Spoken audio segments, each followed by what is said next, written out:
जैसे कि COPD जो वर्ड हम यूज़ कर रहे हैं, बहुत सारे दर्शक शायद ना भी समझे।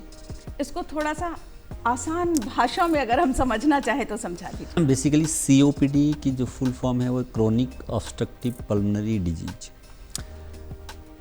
दूसरे रूप में हम इसको कह सकते हैं कि एक टाइप का दमा है। जैसे बच्चों में है जो दमा होता है, दो एज में हो सकता है। एक तो यंग एज में हो सकता है, चाइल्डहुड में हो सकता है, बचपन से हो सकता है। तो वो उसको हम एलर्जिक दमा कहते हैं, जिसके जो एलर्जी के कारण जो है सांस की नली में सूजन आ जाती है।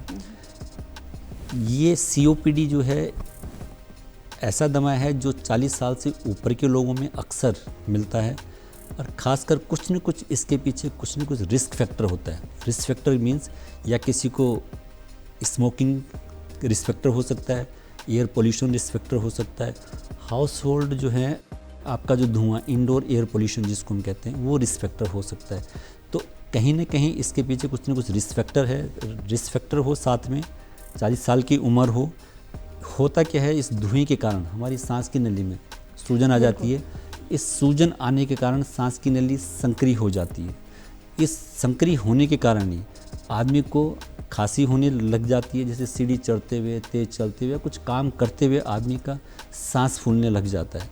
तो और 40 साल के ऊपर है, तो हम COPD के बारे में सोच सकते हैं कि हमको COPD तो नहीं है। COPD अपने आप में एक ऐसी समस्या है जो ये कहा जाता है कि ये बहुत धीरे गति से बढ़ती है। जब तक इसके लक्षण आपको दिखाई देते हैं तो काफ़ी डैमेज हो चुका होता है। हाँ, आसपास ये मान के चलिए कि 2-3 साल निकल चुके होते हैं, आदमी को बिल्कुल पता भी नहीं चलता। आदमी ये मान के चलता है ये खांसी तो मेरी नॉर्मल खांसी है, एज के साथ है, एज के साथ है तो ये तो होनी है, ठंड के मौसम में तो ये तो होनी। बट जब 2-3 साल बाद उनको लगता है कि नहीं, ये तो 3-4 महीने से बिल्कुल ठीक नहीं हो रही है, 1-2 साल से बिल्कुल ठीक नहीं हो रही है, जब तक वो जाते हैं तब तक जो है इनका काफ़ी डैमेज हो चुका होता है लंग्स में। इसीलिए इसका जो इम्पोर्टेंट जो मैनेजमेंट वाला पार्ट है वो अर्ली डिटेक्शन है, यानी कि अर्ली डिटेक्शन, अर्ली ट्रीटमेंट।